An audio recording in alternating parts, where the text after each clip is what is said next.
You're watching the Hostile Takeover podcast. We actually have set up the Lemmon Foundation, and we have moved the Lemmon Stage to be an initiative. And yeah, everything's kind of in development right now, but we're expanding across Canada with the Lemmon Stage, which is essentially it's a performance space that can pop up anywhere, and we love to partner with anyone in the music industry, corporate areas. Our job is to bring the community to whatever, and we really just help bring a good program that hopefully is sellable to sponsors. And again, that thing where, come on, everyone can win with this, and we're just can be trusted to be a good piece of their music program. So yeah, it's become a bit of a baby. That's really awesome.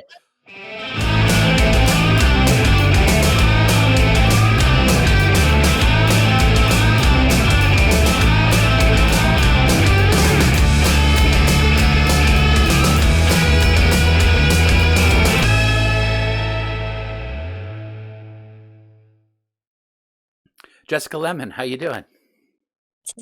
I am doing well. How are you? It's so good to see you. It's been far too long. Heck yeah, it has. Yeah. There's at least a pandemic between us, but I am trying to place the last time we may have crossed paths face to face, and I can't remember the last time either. But it was actually funny. The first time we crossed paths we crossed paths at the Junos. I think it might have been in Calgary, the year we were in Calgary.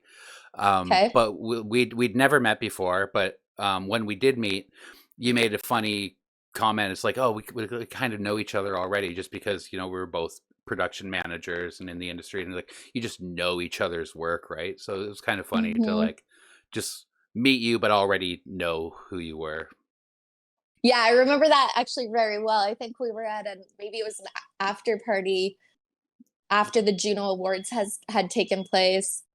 And we kind of just got in conversation watching whatever performance was going on. And I just remember being feeling so grounded and at peace with you because of whatever, shared conversation that we were having and mutual understanding and respect. So yeah, you definitely left an impression on me the first time we met. Oh, likewise. I've been following you and your career for a long time now. It's really impressive to see what you do. So for the viewers who don't know you, why don't you tell us a little bit about yourself, maybe where you got started in the industry, and then we can kind of go and do what you're doing now. Yeah, sure. The kind of we can go very long with that. Let's go story. very long. I would love to hear exactly when you were a little kid. Okay, yeah, little kid. I mean, my first obsession that I remember, and I will call it obsession because I think that's what it was when I was a kid, was with music, and it was Garth Brooks. Oh, yeah. It was, he was probably at his height. I was, I don't know, maybe 4 or 5 years old, and I just remember playing whatever. I think it was probably a cassette that my parents had or my mom had that I just would play for my sister and I, and we would just like run around the house like passionately screaming his lyrics to music. And so since then, I just fell into different music obsessions as a kid, the Spice Girls thing, which looking back and now in my 30s, realizing what an influence like 5 powerful females actually did have on my career. And then into punk rock scene in my teens, music for me was everything. And I discovered live music at, I think, about 11 years old. So my first concert was Edgefest 99. Okay. Hole was the headliner. Was that when it was at Molson Park up in Barrie? So I believe it was a stop on the tour. I actually grew up just outside of Edmonton. Okay. So for me, it was Edmonton at, I believe it was at the football stadium. And yeah, for everyone from Serial Joe to Our Lady Peace, maybe. No, Our Lady Peace was not on that one. That comes later in my story. But Gob, who I loved. Yeah. And then Hole was the headliner. And it was a hot day. It was my first concert festival, went with my best friend and her dad. And we started because we were children, sitting in the stands and getting to watch all the performances. But by the end of the night, we were right in the mosh pit, running up against the gates for Hole. and Nice. and the crazy set in of the obsession of music. And I remember it was raining and it was the perfect finale, and Courtney was like bitching at everyone, and my friend was crowd surfing, and I jumped on stage and running away from the security guard scraped my whole stomach. And Courtney ended up on stage for like the end of Celebrity Skin. She spit on me, and like I kept that t-shirt in my room for probably years, unfortunately. But that was just, it was just life changing for me, the live music scene. And what's really funny is I was an honor student. I think my parents really thought I was going to take a path into, being a lawyer, being a doctor. It's something I even talked about. And though I was school smart, I never did do the research of what jobs there were in the music industry or how do you get into the music industry. I just kept going to shows. I kept like promoting flyers for my friends. I would do anything to just feel immersed in it. Yep. And that eventually led to things like selling merch or, doing, I call it DIY pimping, where, we remember releasing and recording an album or a single and stuffing envelopes and mailing it to the record labels and radio stations. So I was always really an advocate for other bands around me. And so that, I just did anything and everything to be around it. Again, not thinking of it as a career or job. And then I just knew I needed to have the opportunity where I would get like the laminate pass. I was at the barricade at shows my whole childhood.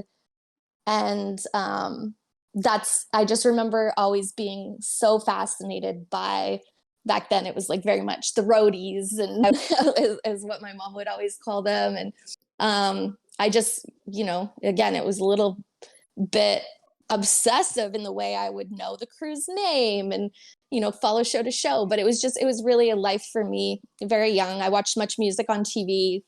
I remember on Friday nights, they had like the Much Music countdown, stuff like that. So that's how I kind of stayed in touch with what was going on. But Toronto, the concerts I saw on TV, that was just unattainable from where I grew up, the small town. Like it never crossed my mind that it was something that could be a part of my life. So I grew up 18, got into, I mostly worked full-time at a bar. And then I also worked at Staples Business Depot until I could convince someone to take me on the road with them. I would save up money from the 2 jobs and then literally pay to go on tour and spend a summer on the road across Canada.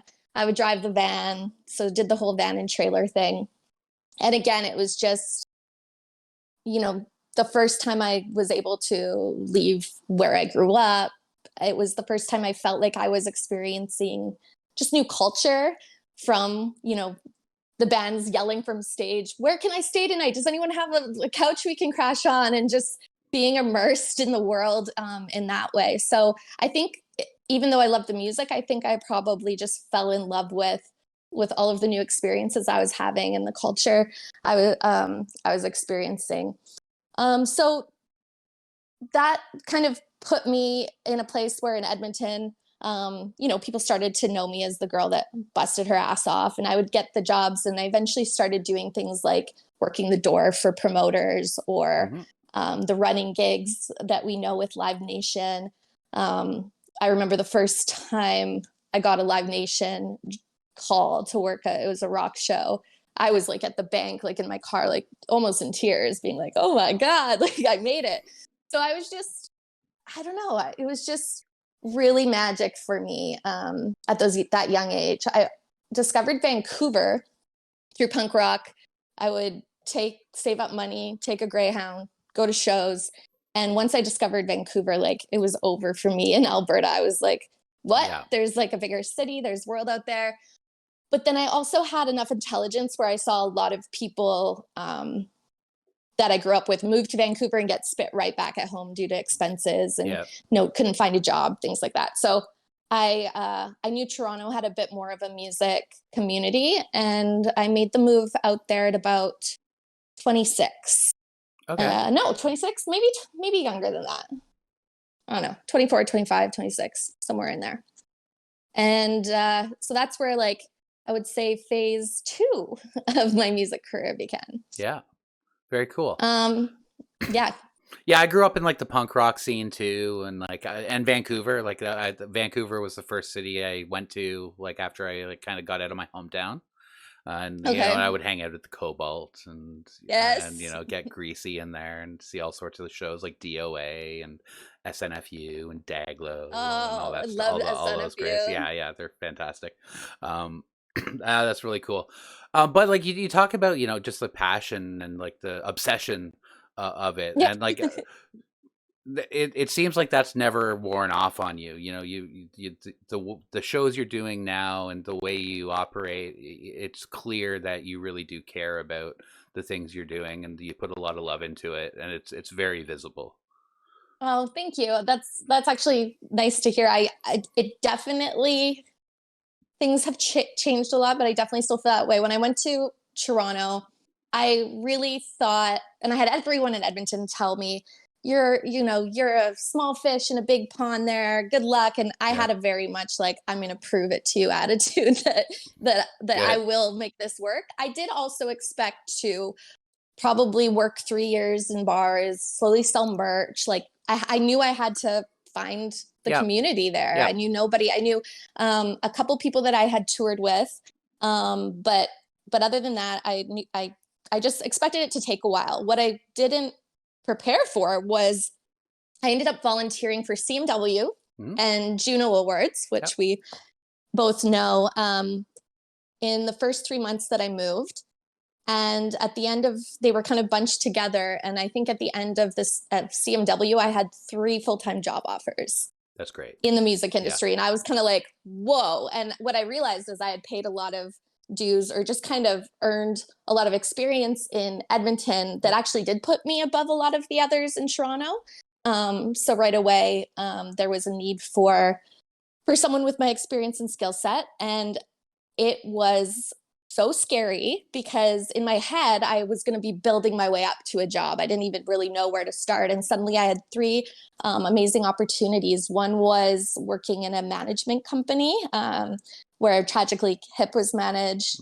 Another was as a like promoter rep, production assistant for Embrace, which is a very well-known promoter. And the other was to tour manage. So I guess not a full-time thing, but tour manage Alyssa Reed, who's a pop star, all over the radio at that time. So for me, I was just like, oh my God, what do I do? And I figured out how to do them all. I didn't want to say no to anything. So it was the first time I had worked so many different jobs in Edmonton, so it didn't scare me to take on different experiences, but I did remember it was a bit of a negotiation and figuring out how these people could, still rely on me, knowing that, well, I'm not going to be, solely yours kind of thing. So that gave me a lot of experience in the music business for the first time. I was working around professional managers, professional promoters. I was working in venues, just so much experience. I've always really looked up to anybody that's doing, especially production, and just, really admired and was willing to do anything and everything just to be a part of it again. And the first really magic experience was a music festival, and it was a country music festival. I think it was called CMT. You're probably out there. You know what? I've never done any of the CMTs. It was Burl's Creek, though. Ontario, Canada music stuff or country music stuff. It's just not. They're not they're not my people. That my people do other stuff, but I always see them, and I know a lot of people who do it. Like Catherine Faint, I'm sure is a big part of that. And I don't know Catherine. I don't believe it. So I fell in love with music festivals. Yeah, and that led me to I ended up taking a contract at Live Nation, which for me was my dream job scenario. I knew Live Nation was kind of the biggest, the best, and sorry, who? What's that? Who? Live Nation? Live Nation? I'm not familiar. Oh, yeah, exactly. I would say it was. I spent 9 months there. it feels so much longer. And I really quickly learned that it was not the environment for me in any way. In fact, it was at this point I had spent, I don't know, almost 8 to 10 years already in the music industry in a very different way, the touring, everything I was doing. This was my first kind of professional job. I loved what I was doing, but the energy around me and the lack of like camaraderie. I'm like, we're all working on the same projects. Like, where's the fun here? Like, why aren't we supporting each other? And why don't like I have any support? I did have, I've had some amazing people and mentors, of course, along the way, including Emmanuel Patterson, who I worked directly under him for that time. But it really was, it was the first time in my life I started having panic attacks. I'd never had any experience with that before. And I remember spending just 15 hours a day working my ass off and just being unhappy. And so I decided that before I was going to just like leave the music business, that it made sense to try to create my own space, my own family, the vibe that I had on the road when I was on the tour bus. Like, I really just knew that I was fine working my ass off, but I wanted to do it in a way that was just a little more positive and uplifting. So Lemmon Entertainment started. I really had no business plan. I fake it till you make it, That was honestly my childhood motto, was fake it till you make it, to the point where like I used to find, like, I told someone I was a drum tech because I saw that they needed one for a tour. And just like, this was like before we had a lot of digital stuff too, but I did end up finding like a YouTube how to tune a drum kit. Yeah. And that got me the gig. But yeah, I really learned the fake it till you make it thing early on. And I would say that is how Lemmon Entertainment was born. But even before that, just me as a freelancer was just say yes to everything, figure it out. Like, and I think a lot of us that have had success, especially as freelancers in this industry, that's just our mindset. Do you know Alyssa Roz or Roz? No. I had them on the podcast a while back, and they said you have to be like a slut and like a gig slut. And like I just thought it was hilarious, because you absolutely do. You just got to be like, yep, I can do that. I will do that. Sure, yep. Until like every client, and you can't say no. And like there's a point in your career when you can start saying no, and that's a wonderful plateau to get to. But you definitely have to be like, yep, I'll do it. Yeah, or lie and be like, yeah, I can do that, and then figure it out. You really do. And I think the hard thing for a lot of us is that we spend so much time almost making sure that we are easy to work with. We learn that it's almost better to be easy to work with than to be someone who's going to challenge or it's bizarre, especially in the freelance world. That's especially important. And I think it's getting a little bit better, but I was very much told, if you say no to something, forget it. You're at the bottom of the list. Everybody's willing to do this. And that became hard too, because you were saying yes to gigs that didn't necessarily have fair pay, just well-being's not being looked after, a lot of that. And for me, that was terrifying, going through that, knowing that this is, I had to prove to my parents I was going to be okay in this world. Like I was living on my own. I had expenses. And so whenever I was, threatened, I listened, and I, worked against probably what I should have. So it took me quite a while before I learned how to really say no, negotiate for myself.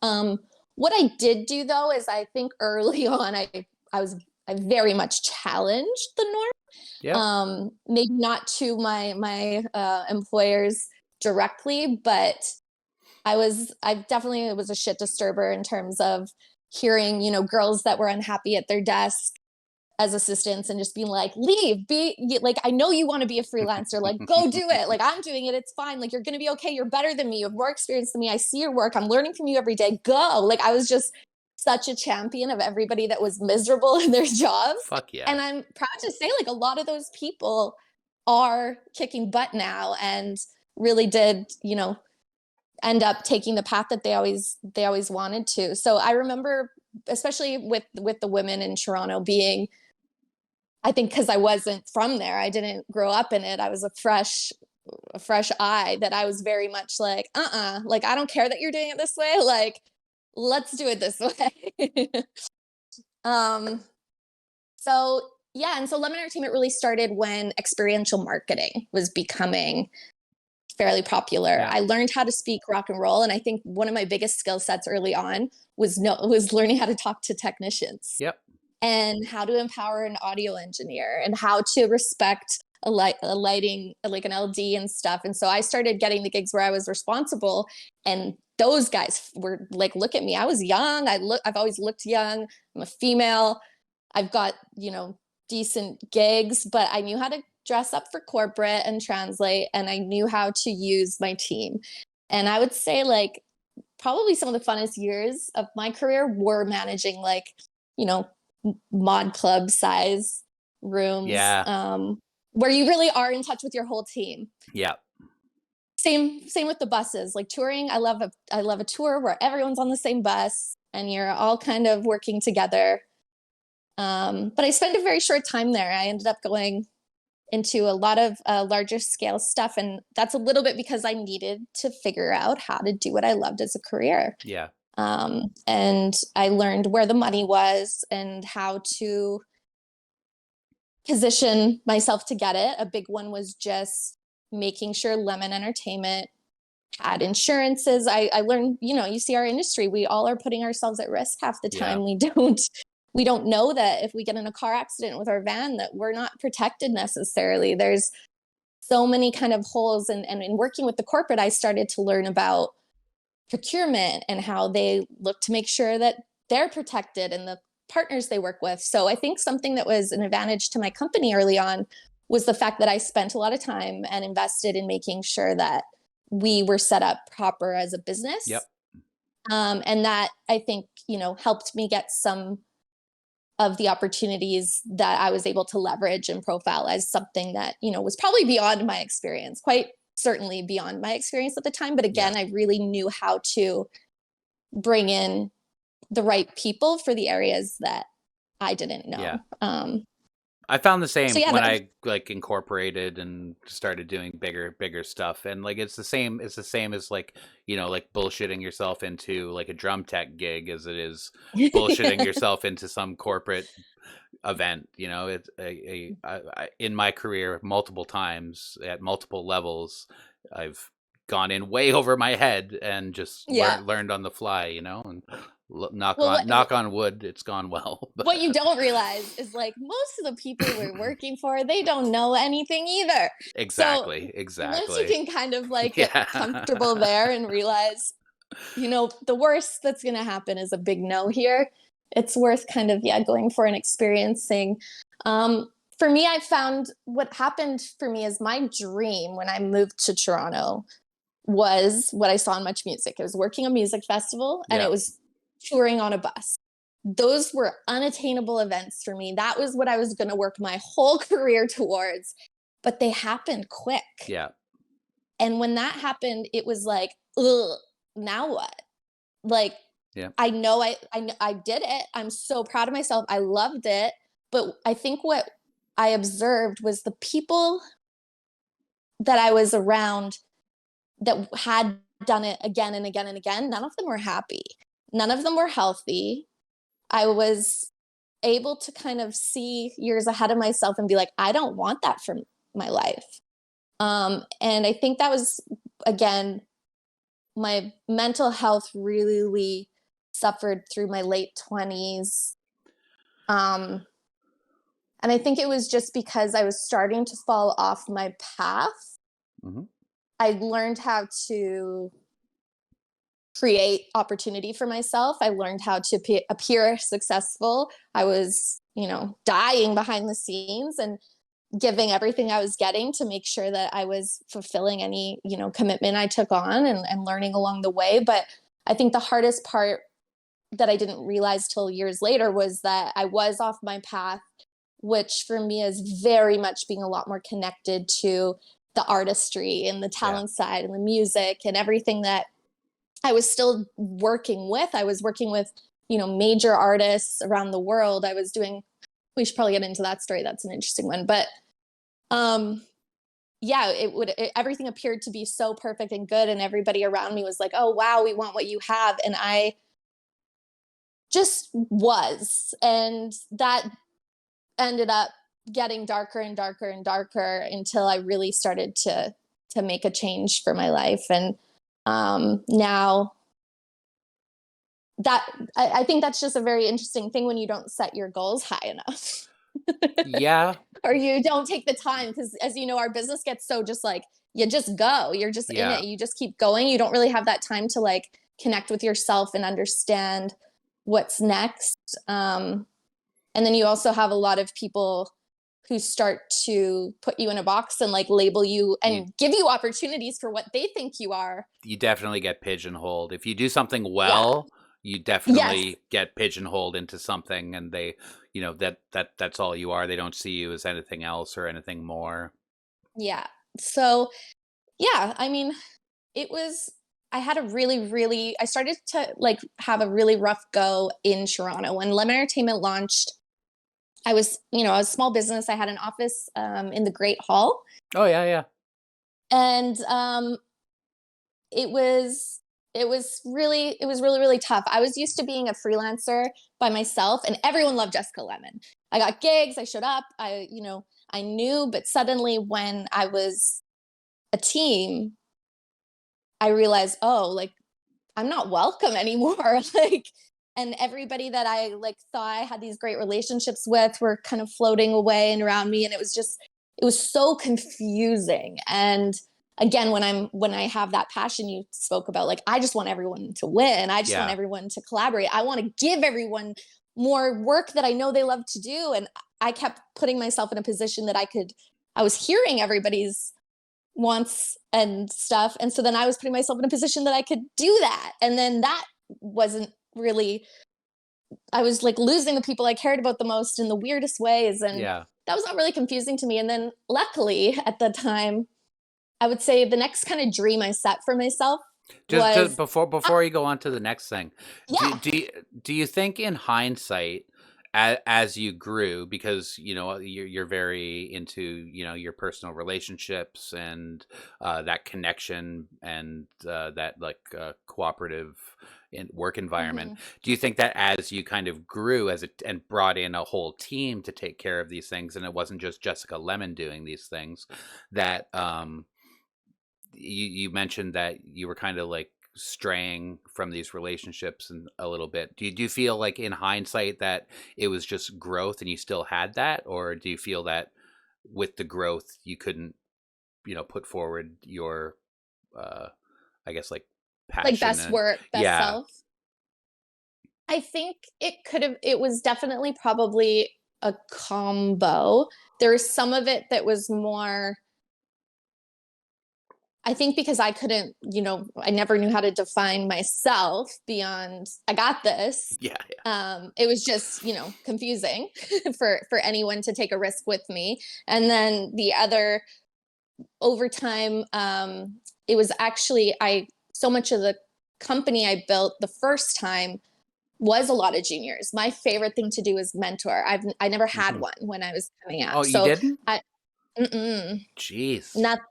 I really didn't. And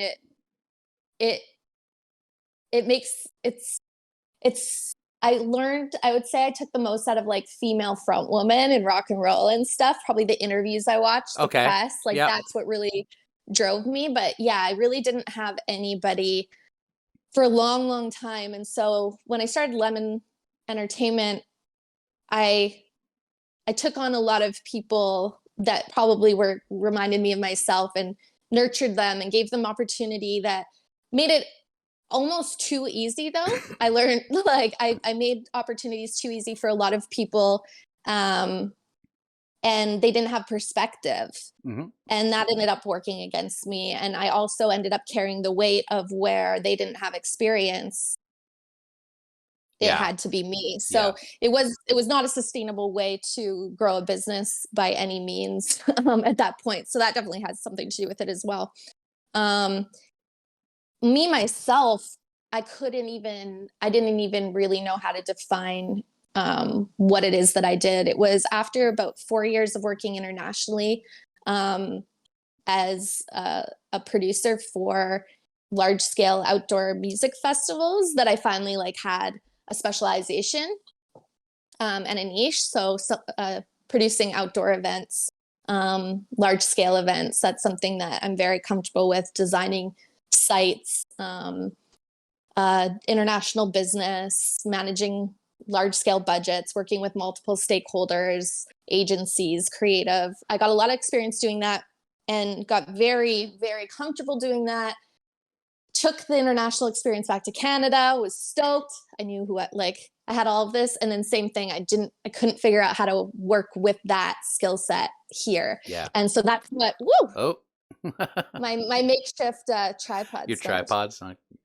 Hanging on. But that's what kind of forced me to really take a look at what I was doing and just take some time to make sure that I was defining my business as something that was putting me on a path I wanted to be. Because again, it was like I was just really struggling to be understood, I guess. And I think a lot of that had to do because I didn't know how to define who I was, what my skills were, therefore what my company was. So well, it was two things. One, can you define yourself now because you do like so much, and like because you do so much, it's hard to define yourself in the industry. It's like oh, we have this project we need somebody to do, and you can just say yes, I can do that because you're a producer, you understand production, you understand procurement, you understand staffing and everything. It's like, to just be like, yeah, I can do that. And, but they're like, oh, but your website says you're like a producer, like, how can you take care of like this if you're, this also doing this? Yeah. I think, and that was the thing. The funny thing is I've been the same my whole life. Like, again, as a freelancer, doing multiple jobs, when I turned full-time jobs into contracts, when I built the business and managed multiple things. So I've always been many things at once, and somebody who likes to, I think I really look at a big vision of things, and I can see how one project can support another. I see how everything's connected to benefit everything. One thing I learned when I was doing the international business was how how I've really taken on the role of keeping things balanced. So to me, any size or scale of project, it's really important that everybody is working towards a collective goal. Yeah. And everybody understands their purpose to get there and exactly how they're contributing to that goal. And I would say that in the event space, music space, sometimes we're working so fast paced. Sometimes we trust each other so much. It's this camaraderie. It's like all of this passion to get the job done. But sometimes we're rarely on the same page when it comes to what makes this a win. And if we all get there, it can be a win for everybody, because if everyone understands how they contribute to that big goal, that's all they got to focus on. So I think have learned how to look at any project, understand where it's kind of being unbalanced, and putting my attention in those places to just give some context. So those working know what they're working towards. And I think I learned that because I've been I've been on the site crew, I've been on stage crews, I've been all over everywhere, and I hear the frustrations and the stress, and now I know how to solve a lot of that before it gets going. So I get that it's may be weird to like produce so many different types of things, but to me, a project is a project, and that can 100%. involve music or not. But and early in life, I learned like I don't have this fucking experience, but this guy does. Yeah. So let's empower him. let's do that. So I think I really value other people's expertise, and I budget for that, and I bring them in. And so, yeah, it's like I never needed to be labeled as a club producer or festival producer or tour producer. It's like, because it's all the same of how do I build this team to be balanced? And oh shit, like production's getting out of control. Like we got to get marketing up to speed. So I've really moved into that space. Now, defining myself today, I really had help doing that. When I moved out west, I was able to slow down for a year. I really knew I wanted to slow down the growth of Lemmon Entertainment so that wherever we were growing towards was what I wanted for my life. Yeah. And I met somebody who didn't know me for all of the years of my career and was able to just kind of, I think, see how I worked, how I spoke, who I was, and was actually able to define certain things about me that I didn't even understand. And then I would Google and I'm like, oh my God, that's exactly what I am. Very so cool. An example of that is I would have never, ever called myself a marketer. Yeah. But really what I do is a lot of creative marketing, because before the balancing of something, I'm usually very involved in what is the vision? How do we make that vision a success? Yeah. And a lot of that is thinking very creatively, making sure that what we're selling translates to the target audience. And again, building that team and figuring out how to get there. So now these days, I think a lot of music people miss that, and they're surprised when if they enter into the marketing world. Like the whole music industry is just marketing. You know, it like really is. you've And never nobody's ever been to a festival that doesn't have huge corporate sponsorship behind it. Well, think about the music itself and the bands that are playing. They made an album, they made songs, they have a product, they go play shows to market that. Yep. And I don't think any of us think of live shows as marketing. Yep. In fact, I think it's I think more bands need to see that, because it'll help their grant applications. Well, bands are tough. Bands are tough. Like it's like artists have that like part of their brain that they use to create, and oftentimes it's bigger than the other side that it thinks about the business side, and it's to their detriment a lot of times, especially with a lot of the way the music industry is handled, and the service industry part of the music industry really can prey on that, and it gets really messy. But yeah, artists definitely have to think of shows as marketing, and room for growth, and think of ways to use that as leverage for sure. Yeah, no, it's really interesting. I think I do share a little bit of both brains. The other thing I would say, but besides creative marketer, is strategist. A lot of the business I focus on now is I like to solve the problems before they happen.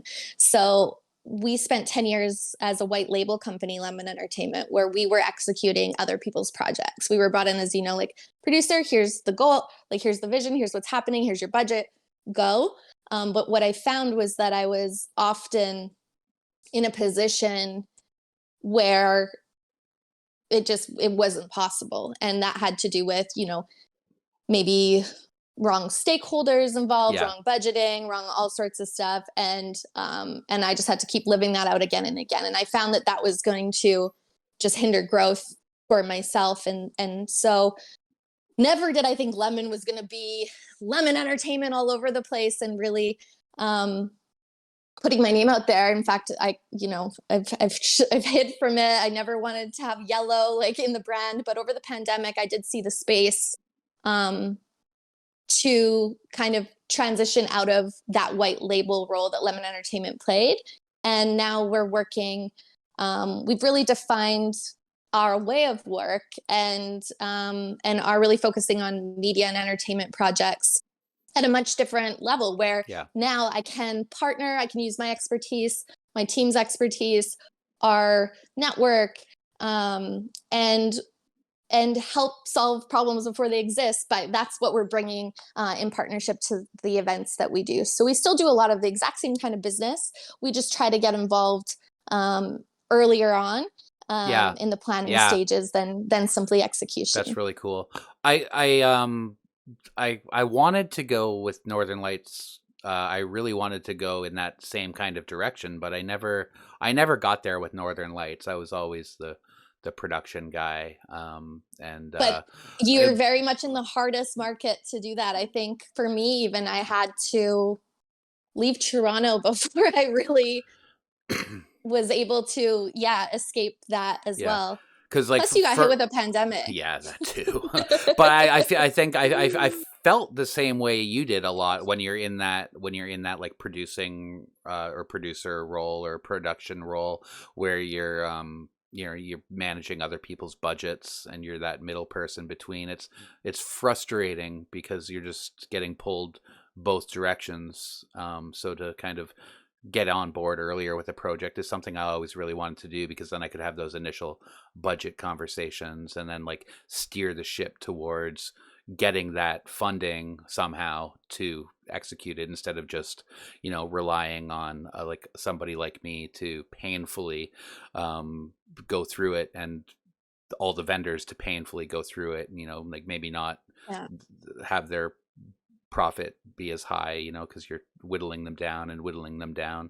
It's well, I think this could be like a bit for social media. Like, if you are planning an event and you have the power and the budget to create something, find yourself a production manager, because they'll pay for themselves. They will make sure that you're set up. They'll solve problems before they exist. They'll get you the right people on board. And I think a lot of people, one, they don't value that because it's a special project. These events are fun. People plan birthday parties all the time. People plan weddings all the time. They think that what we do is the same. And so go get yourself a production buddy for your special project. Everyone needs a production buddy. Do you want to be my production buddy? Yes, production bros for life. That's hilarious. What was I got so distracted laughing at that.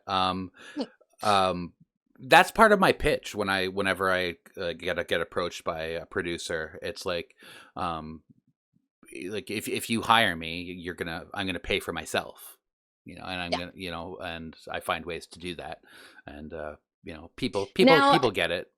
You've probably had the same challenges that I've had, though. Is a lot of the producers don't have our experience, nor are they comfortable sharing that, and will often keep people like us away because we expose that.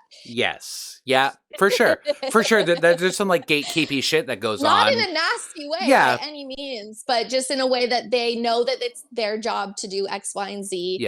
They maybe can't, and the worst thing they could possibly do is kind of risk their own position. Because if they bring you on board and their clients in a meeting and you're the expert in the room, that just looks bad on them. That one. Let's cut out the middleman here. I've felt that before for sure. But also production managers, it's like those people are often way better at organizing and maybe, again, balancing the team. And there is a need for everybody. But again, I think that's where just that initial setup of a project is so critical. Very key. And it's a very hard part of a project too. I've been on part of some very large projects from the get-go, and the fundraising and sponsorships, like they're always struggling. It's always, especially with now post-pandemic, with it's just like, surprise, this costs twice as much as last year now. So my other bit of advice for those things and those people out there is keep your team so small at the beginning. You don't need everybody at the same time, because that's a lot to balance, and everybody has, again, their own version of success. So if you can work with your production buddy for a bit, get the plan in a way that's just, it's very clear. You'll save a lot of time and headaches, I think. For sure. Yeah, I mean, like when, like on, especially on like the big projects, when I Mhm. did the Pan Am Games, it was kind of cool to see Mm. that structure, Wow. and it's very like a military style structure. They use a lot of the same structure as the military does, and you see this team grow, and it's maybe like a dozen people at the very beginning, like 4 years prior, and then it grows when they start working in the city. When they move to the city, maybe there's like 50 people, and then maybe a year out there's hundreds, and then Oh, wow. So definite and yeah, and then phases. the months leading up it's like thousands, and so it's really cool to see that grow, and then you scale that back to just like a little festival or something, and it's What a massive experience that would have been. those were What really was your cool. role They in the were Pan really Am Games? fun. I've done two of them now. I did the Pan Am Games ceremonies. I did the opening and closing ceremonies in 2015 in Toronto, and then I did the closing ceremonies of Parapan. Oh, wow. So that was really cool. I was on the organizing committee for that. I was on that team for 8 months. And then I did the Asian Indoor and Martial Arts Games in Turkmenistan, which is a very similar thing. And we did the opening and closing ceremonies on that. And Wow. just massive, massive projects. It was like there was like 8,000 cast members. There was 700 production staff.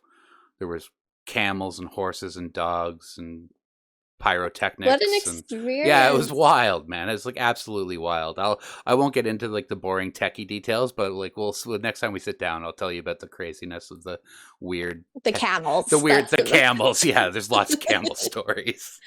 um yeah. but yeah, No, it's super fun. ceremonies is a really, I think that's something else that's so cool is all of the different areas that something like a production career can take you. And again, stuff I had no idea about Yeah, when I was younger. But yeah, you can tour with those large scale events.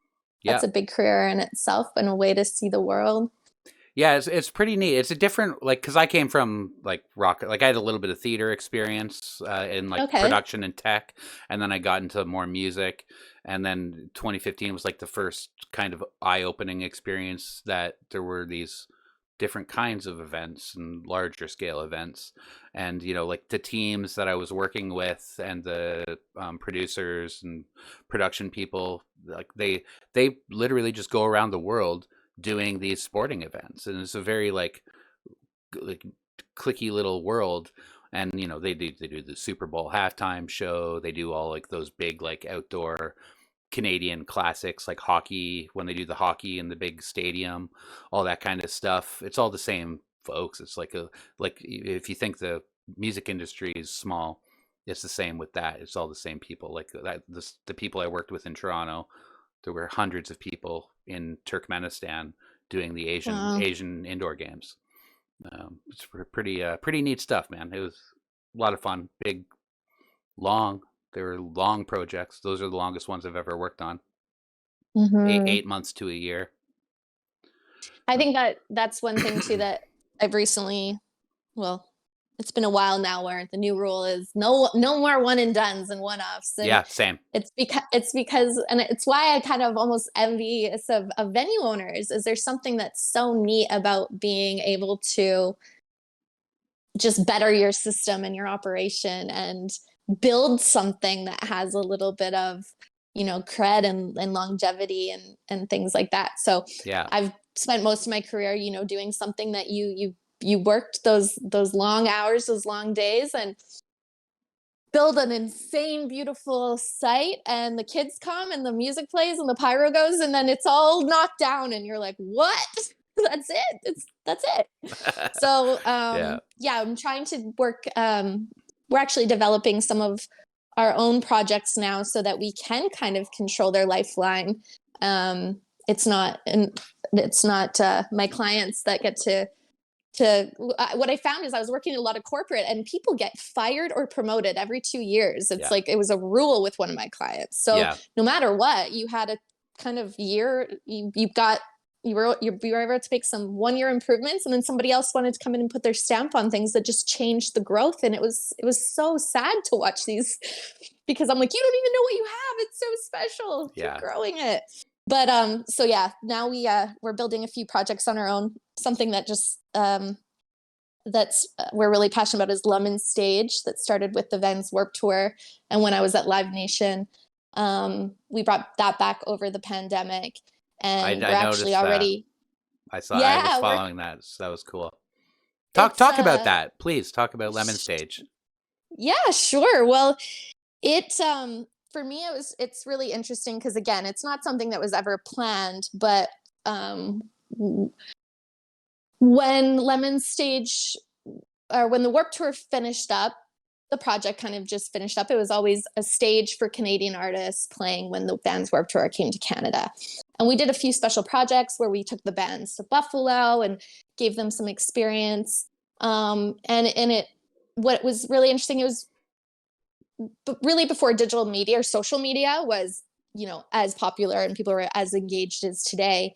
But such a community formed around that brand, and so naturally, it was something that had zero budget.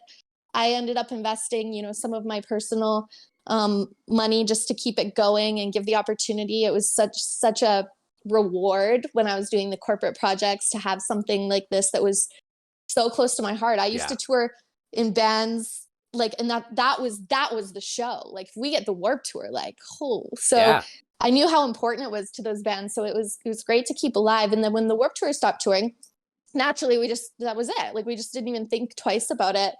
And I was working, I ended up in some conversations with El Macombo, the venue in Toronto, that they wanted to support emerging artists. And I've seen a lot of venues try to help touring artists, and what you get is an empty bar. No one's there for the band.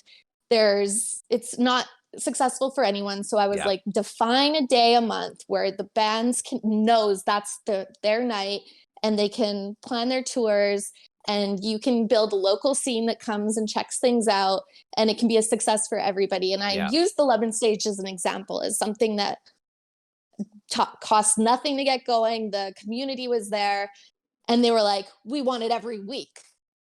And I was like, oh shit. And I don't know if you've seen the El Macombo, but they have a sparkly venue now. It's much more my DIY pimpin' Lemon Stage, punk rock and roll, like nothing to it. It just wasn't going to work there. So I spent some time kind of investing, and actually reconnected with someone I went to elementary school with, who helped revive the brand and just make sure that we met the El Macombo in terms of that look and feel. And over the pandemic, we ran approximately maybe 50 showcases. We were able to, at a time where the artists weren't able to connect very well, we were able to live stream internationally. So they were able to showcase labels in Europe or agents in Nashville. And it was just such a cool way to keep everybody connected. And the Lemon Stage, what we do is, it's a lot of artists that we feel have done the work and they're ready to get noticed. And whether that's to find management or find a producer or connect with other bands to tour with, all we think is like, these guys are ready. But we try to keep it a show that's fun to watch too, by keeping it 20-minute sets, punchy changeovers, host giveaways, all that kind of fun. And it's been really, really fun. And again, naturally, with very little, there's a lot of positive energy coming back. And so we've built an international growth plan for the brand, and we actually have set up the Lemon Foundation, and we have moved the Lemon Stage to be an initiative. And everything's kind of in development right now, but we're expanding across Canada with the Lemon Stage, which is essentially it's a performance space that can pop up anywhere, and we love to partner with anyone in the music industry, corporate areas. Our job is to bring the community to whatever, and we really just help bring a good program that hopefully is sellable to sponsors. And again, that thing where, come on, everyone can win with this, and we're just can be trusted to be a good piece of their music program. So it's become great. a bit of a baby. That's really awesome. So unexpected. Well, Yeah, like maybe to you, but like you know, I Yeah. follow you on social media, and I follow Lemon Stage and everything on social media, and you know, I saw you working. I think the last we didn't meet, but the last time we were talking was during the pandemic. I think like at the beginning when everyone was like, "What the fuck do we do?" You know, and I think we were talking a little bit about like live streaming and that kind of stuff, and I was kind of telling you what I was doing, and you were telling me Oh what yeah, you were doing. you were right. Me and you just got to work. Yeah, yeah. Well, if yeah, you fucking have to, right? It's like you're Yeah, like, oh, you're like survive. every show you had planned for the year just gets canceled. You got to scramble a little bit, but you did a really good job. I saw you partnered with Athena too from the Opera House. Oh my That gosh, was that like, was incredible. And that actually that was so interesting because I lost 100% of our yeah, business everyone overnight. did. And it was actually PRG that came to me saying that they had spoken with the venue Okay. about, bringing some equipment in, but they didn't really have a business plan or anything like that. And I couldn't watch another band playing on a couch, especially the artists that really, kind of it That matters, need quality some matters. production And value behind them. yeah, Yeah. and so I was just so excited to like be able to bring an opportunity to get artists back on stage in a safe way. I have such a reliable production team in Toronto that we had the whole COVID operation. There was some grants available that would allow us to get that money into workers' hands, the crew, Yeah. the production assistants. It gave all sorts of jobs. And then what we did was we tried to allow bands to play on a real stage with real production again, but also make sure that we were capturing content, Yeah. both video and photo, so that they could get a toolkit of anything to keep them relevant Yeah. throughout these days. So we just tried to set them up with so much content. Go, like, you've got It's what something it's to all share about these now. days, man. You need like Yeah. if you're not capturing content, whatever you're doing, however mundane it might be, it's a Yeah. lost opportunity. I am You've not a honestly, content Jessica, producer, but you yeah. fucking nailed it. Like Oh, thank you. big time. I followed you along, and it was awesome to see what you were doing. And I love Athena. She's fucking amazing. I tried to get her on this podcast, and she won't do it. She's like, I'm behind the scenes. Oh, I can only I imagine. was like, Athena, your stories are fucking awesome. Come on. But We she's like, actually no, I'm produced behind a the scenes. documentary Did you? for the Opera House. I'll send it to you. Oh, please do. I would love to watch that.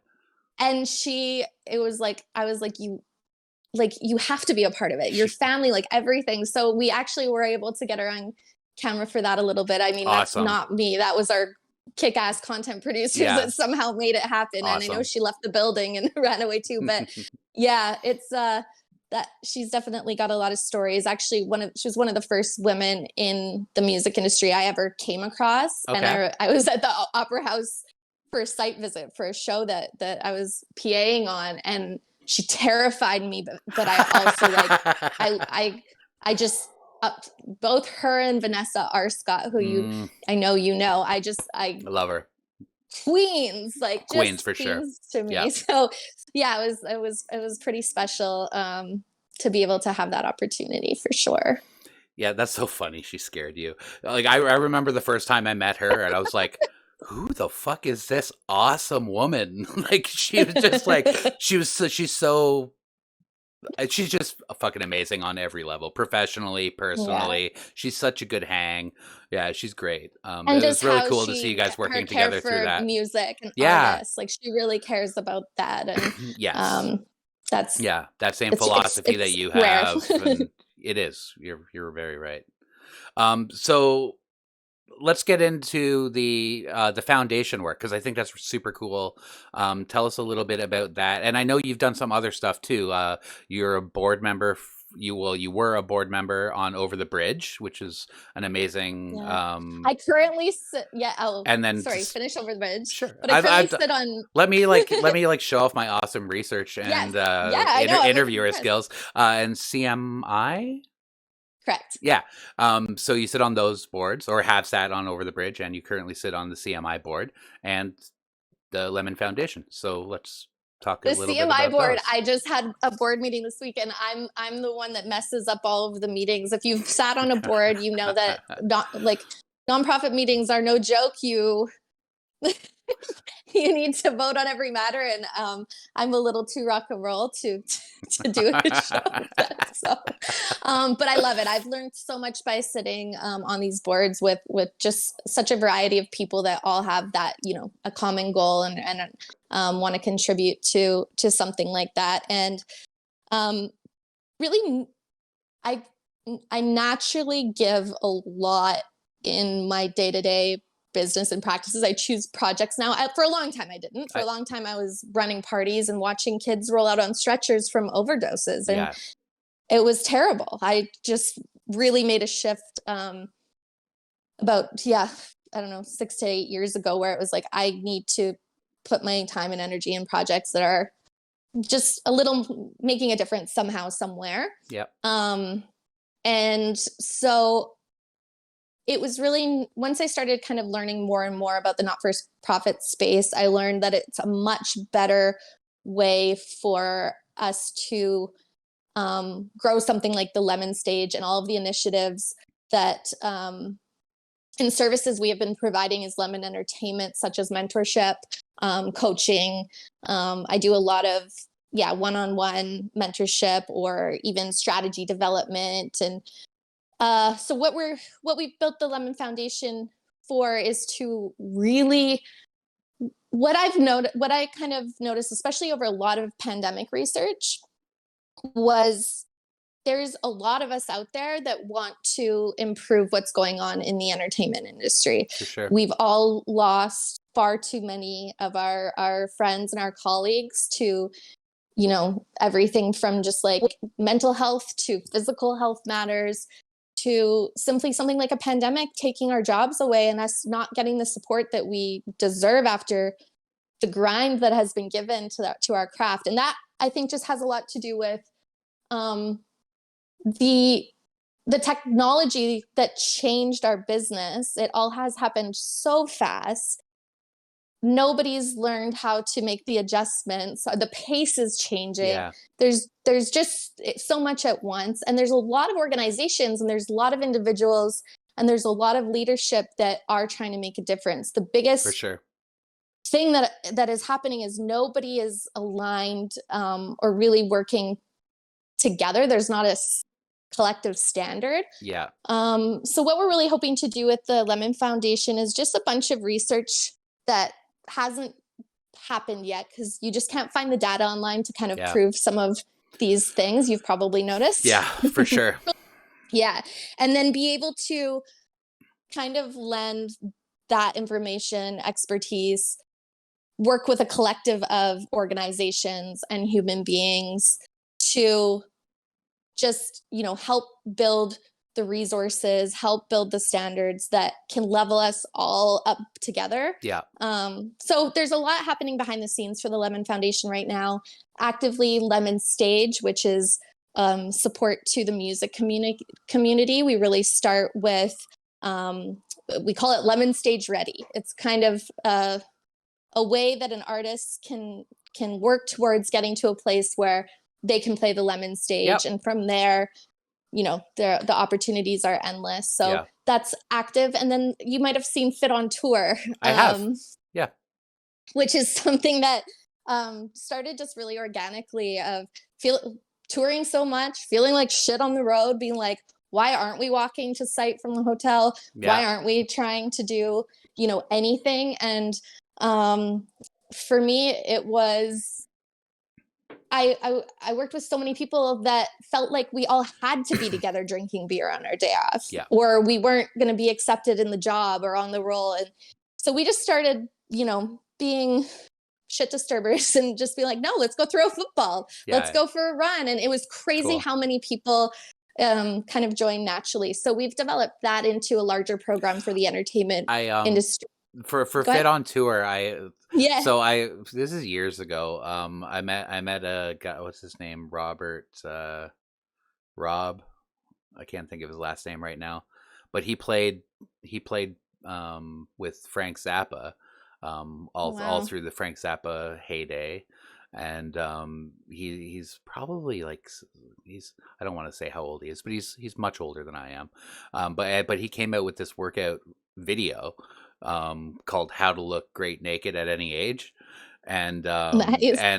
it was based on touring on the road, not having a gym, not having anything. So it's like all these exercises Oh, that you can wow. do in a hotel room as like a touring musician.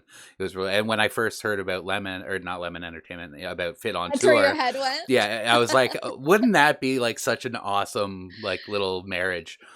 Yeah, I but love it. And so Fit On Network, we call it now, because we help, we have Fit On Set for film.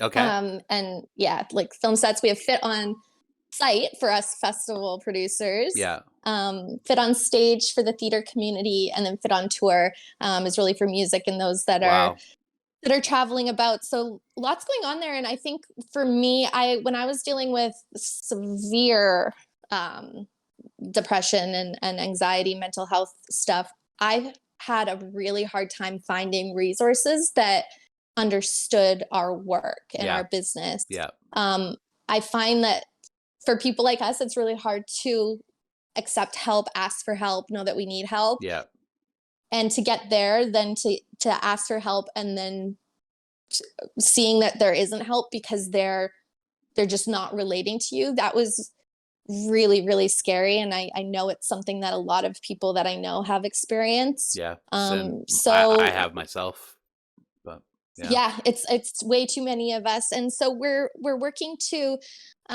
just work with a lot of health professionals on how to interact with the entertainment industry. And almost the easiest way to put it is a certification, so that there's people just, it's people that kind of just understand the nuances of our careers and our jobs and can be better trained themselves to be a support system for us. So very that's a cool. big piece of that. As well as we just love to partner and support different organizations, companies that just want to make sure that their team are looked after. So we do everything That's from amazing. building wellness programs at like a day-to-day, like a year-long kind of program that's just customized and built for their challenges, what they're looking to do, to like pop-up events where, we do a gym takeover, and, it's free for everybody in our community. So yeah, everything that the Lemon Foundation is working on is definitely what excites me the most, and where I see my future heading. Lemon Entertainment is still alive and well, and we actually introduced, we have an artist division now where we are doing a lot of artist services and management. So it's, yeah, it's been really actually neat to see how the pandemic was able to give the space to kind of organize some of the work that was doing into more defined areas and sectors that I think is going to allow us to kind of grow sustainably in all areas still. So Yeah, yeah, it's a lot of things, like you said, to take you back. It's like, how do you do all these things? But it took me a long time, but I have taken the role of leader. I know that all of this needs a leader. There's so many people that I'm now working with and partnering with on different areas of these projects, where they're focused on those areas, yep, and then I get to take the big picture and see how we can collectively grow everything and all of the initiatives. And I love to collaborate. So yeah. Well, you've as a leader, you've been doing a great job. Like thank seeing you. your organizations all grow and succeed is it's very, very impressive. It's very impressive to watch, and your branding is like so fucking good. Thank you. And Like it's like that's really fucking yeah, good. we've got Keenan Gregory, who he actually is keyboards in Whale and the Wolf, a band that we Okay, represent, who yeah, he nailed it with the Lemon stage stuff. And for we've sure. continued to work with him on a few other projects. Yep. Because for me, I'm all about the aesthetic. I love, like, yeah. And actually, this brings us back to the nonprofit. I found a struggle in our industry is, like, we're rock and roll. Like, I don't consider myself cool, but you guys are all really cool. And You're cool, man. cool, but it's really hard to relate or connect with a lot of the nonprofit messaging that's out there. It's corporate, it's white, it's dry. It's not for us. Like, so we've been really trying to build our brands in a way that can immerse into our culture and our work. And just, I feel like that was the biggest like challenge that I saw. There's great organizations out there. They're just not connecting. So again, I think that's where the creative marketing brain comes in and figure out how to do that. But I've seen a few things on this podcast about you and what you're building. And I'm very, very, very, very, very interested and want to figure out how we can do some more work together in the near future. Yeah. Like I would love to work with you. I've wanted to work with you for a long time. It's just like, it's like there's so many people that do it. It's so sad because I think they think I'm holding back, but it's like I'm really good at making things look good, and I'm really good at making things go well and be successful. Yeah. It doesn't mean that they're like, I think that's one of my biggest growth challenges is I've lost business because people think we're too big for them. Yeah. I've lost business because of the craziest reasons, and I'm like, yeah. So it's funny how that. Well, I just think like, we do a lot of the same stuff, so it's hard to like kind of work together because we're doing the same thing. But like I would love to chat with you. My Ontario call though in a heartbeat. I'm out of there now. So like I would love to chat with you about the not-for-profit I'm working on. And like you mentioned when we were chatting before the podcast, we were working on a lot of parallels. And as I was researching you and getting to know more about what you've done and like the more fine details of all your organizations, it's staggering how through all our whole careers we've kind of had that same philosophy and mentality, and a punk rock heart. I know it's so refreshing though when I find these like minds that are we're all so aligned in it. That's what's so I think interesting. We are. And there's a big shift happening right now. You feel it all. It's a new music industry in so many ways. Well, it's a new world. A new world, exactly. Every industry. Yeah. We've been on for over an hour. Holy shit! I really want to chat with you more after the podcast, but thank you so much for taking the time to chat with me and showcase what you've done. I think when I was producing a podcast for a friend, I tried to get you on her podcast, but I think the timing or whatever didn't work out. But I've always been impressed. Ever do this? I don't like it. Yeah, you and Athena, you're like, I'm in the background. No, you have amazing stories, and you should be showcased. No, and honestly, like I am a fan of this podcast. Thank you. Yeah, I'm really excited. Yeah, no, I really, really, really love it. So thank you. Yeah, I'm very happy to be a part of it, and thank you for thinking of me.